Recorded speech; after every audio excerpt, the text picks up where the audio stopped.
Siz hiç patlıcanlı kek, brownie yediniz mi? Yemediyseniz bu tarif sizin için geliyor arkadaşlar. Muhteşem lezzetli bir tarif.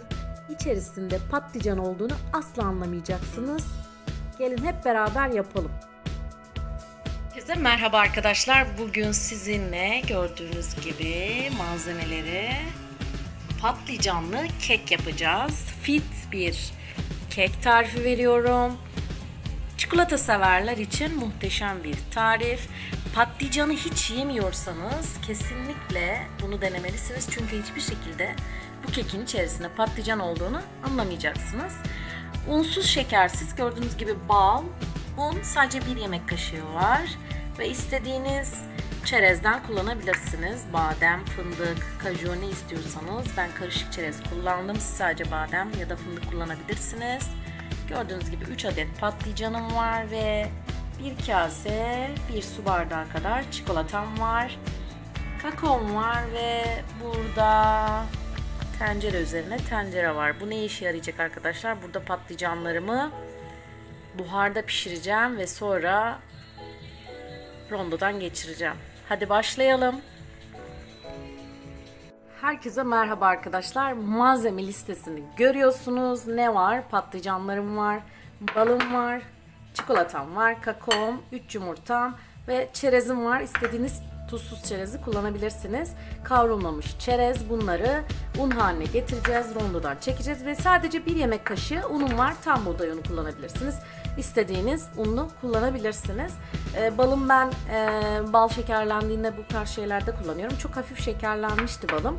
Kahvaltıda çok lezzetli olmayacağını düşündüğüm için burada kullanmak istedim. Genelde de kurabiyelerde, keklerimde eğer kahvaltılık yiyeceğim balım yoksa bunları kullanıyorum arkadaşlar.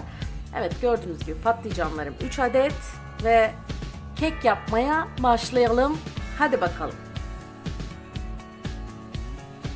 İlk olarak arkadaşlar patlıcanlarımı keseceğim. Küp küp doğrayacağım. Gördüğünüz gibi soyuyorum.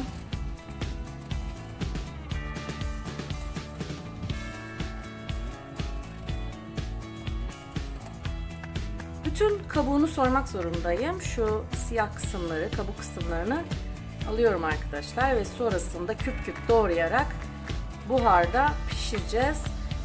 Patlıcan yemeyen çocuklarınız varsa veya evde kim varsa patlıcan yemeyen bu şekilde çok rahat yedirebilirsiniz. Aslında patlıcanın hiçbir değerinin olmadığı söyleniyor ama tam tersi arkadaşlar. Çok fazla besin değeri var. Bunu internetten araştırabilirsiniz. Hatta benim okuduğum bir makalede şu yazıyordu.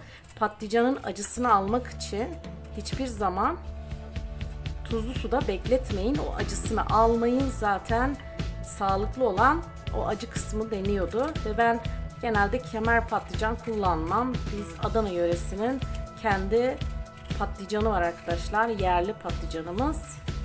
Adana patlıcanı diye geçiyor. Gördüğünüz gibi onu kullanacağım. Tabii ki siz bunu bulamıyorsanız kemer patlıcan veya farklı bir patlıcan da kullanabilirsiniz. Şimdi arkadaşlar bunları küp küp doğrayacağız.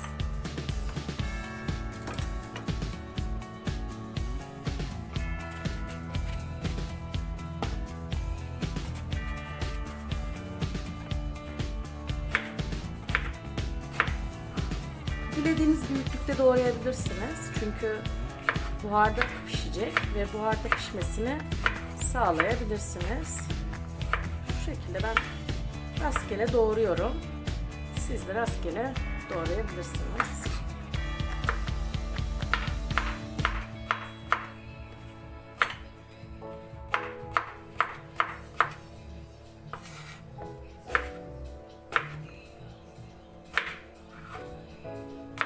Ben de ilk duyduğumda çok şaşırmıştım. Patlıcanlı kek olur mu dedim.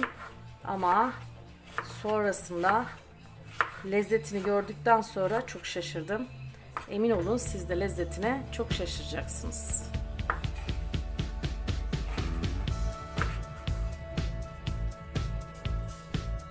Evet arkadaşlar, gördüğünüz gibi patlıcanlarımız doğrandı ve buharda pişirmek için böyle delikli bir tencere kullanıyorum. Bunu hemen tencereme ekliyorum. Siz farklı bir süzgeç de kullanabilirsiniz. Başka bir teknik de kullanabilirsiniz. Metal bir süzgeci tencerenin üzerine yerleştirebilirsiniz. Su konmuş bir tencereye yerleştirebilirsiniz. Evet arkadaşlar, tenceremize gördüğünüz gibi kaynamış su var. Tenceremize bunu oturtuyoruz bu şekilde ve kapağını kapatıp buharda pişirmeye hazır. Evet arkadaşlar, bakıyorum şöyle patlıcanlarım iyice yumuşadı ve hemen ocaktan alıyorum ve çikolatayla birleştiriyorum. Gördüğünüz gibi patlıcanlarım buharda çok güzel yumuşadılar arkadaşlar. Şimdi bunları tek tek kaşıkla hemen robotuma alıyorum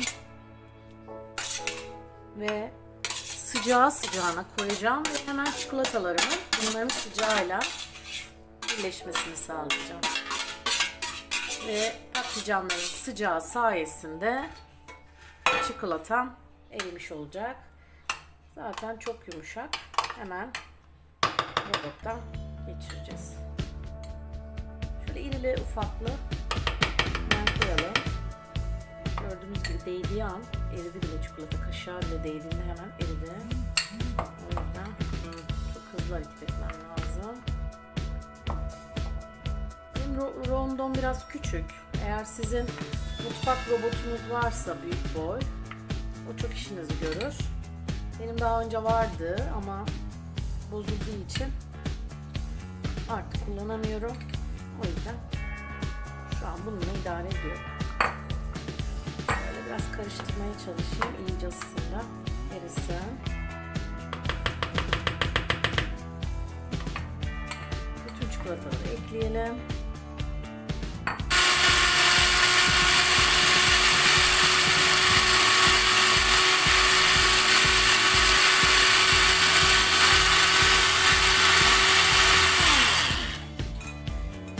Harika oldu, bakın. Mükemmel.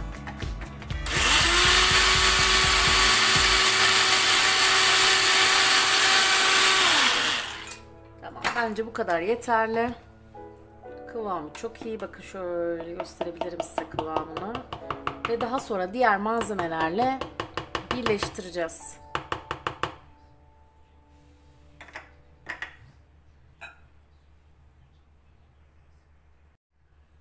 Evet arkadaşlar, gördüğünüz gibi çerezlerimi rondodan geçirdim. Dilediğiniz çerezi kullanabilirsiniz. Ben ne kullandım? Fındık, badem, kaju kullandım. Hemen patlıcanla çikolata sosumu da ekliyorum. Bu biraz sıcak. O yüzden hemen yumurtayı hemen karıştırmayacağım. Çünkü pişmesini istemiyorum yumurtaların. O yüzden şöyle biraz soğumasını bekleyeceğiz. Karıştıracağız. Soğumasını bekleyeceğiz. Şöyle ortalığı biraz toparlayayım. Hemen.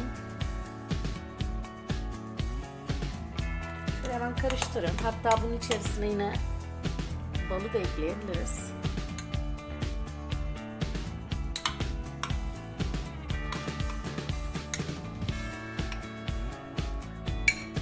Balımı da ekledim. Şöyle tümünü kullanıyorum. İyice sıyırıyorum. Hiçbir şey israf etmiyoruz arkadaşlar. Tariflerimi yaparken kaplarda bir şey bırakmamaya dikkat ediyorum. Bu arada bu biraz sıcakken balım da erimiş oldu. Hemen gördüğünüz gibi cıvıdı. Çok rahat oldu böylece. Kakaomu da ekleyelim. Bu da sıcağı sıcağına şöyle hemen kendine salıversin. Şöyle bir çimçik tuz atabilirsiniz. Dengeyi sağlayalım arkadaşlar. Gördüğünüz gibi şeker ve tuz dengesi keklerde her zaman işe yarıyor. Çok az. Yarım çay kaşığı kadar un koydum. Yani nefis görünüyor ya. Muhteşem oldu. Bu kek tam bir brownie. Harika bir tarif.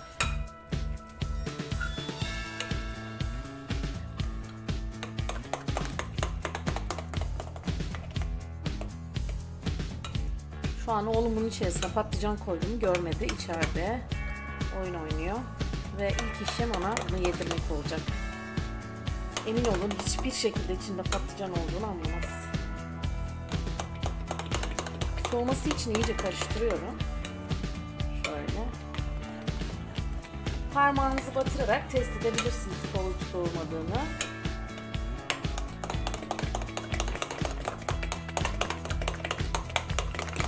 Şöyle gördüğünüz gibi harika görünüyor vallahi. Canım çok çekti. Böyle yumurta koymadan bunu böyle yiyebilirim yani.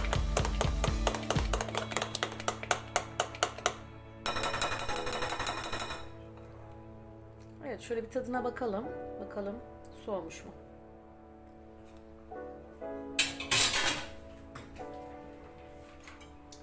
Gayet soğumuş arkadaşlar. Tadım kaşığımı değiştirdim. Gördüğünüz gibi. Unumu koyuyorum.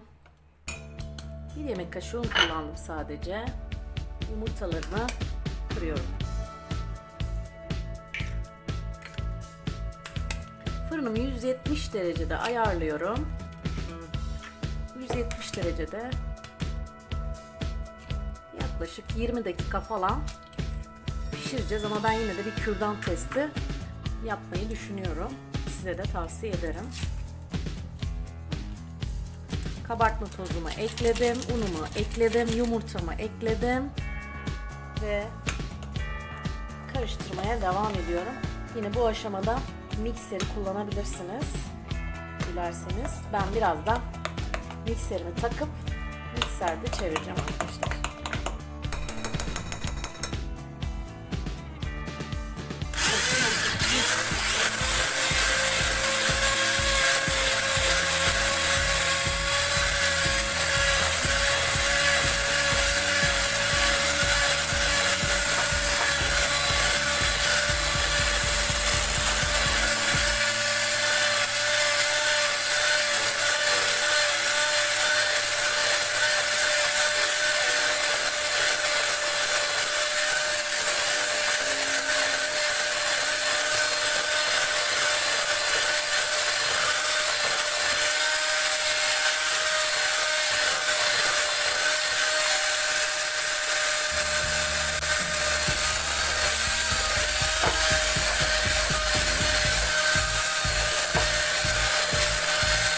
Hemen yağlı kağıda döküp 170 derecede önceden ısıtılmış fırında pişirdim.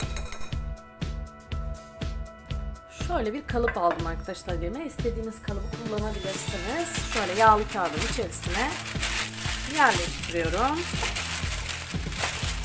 İsterseniz altına yağ da sürebilirsiniz. Ben yağlı kağıda dökmeyi tercih edeceğim. Ve gördüğünüz gibi kekimi döküyorum.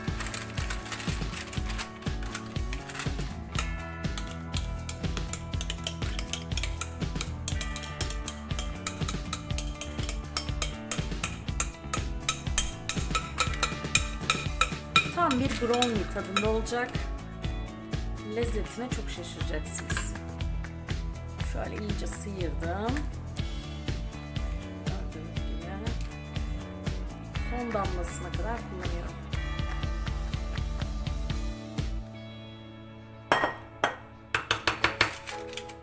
Şimdi şöyle bir vuralım. Şuraları düzeltelim.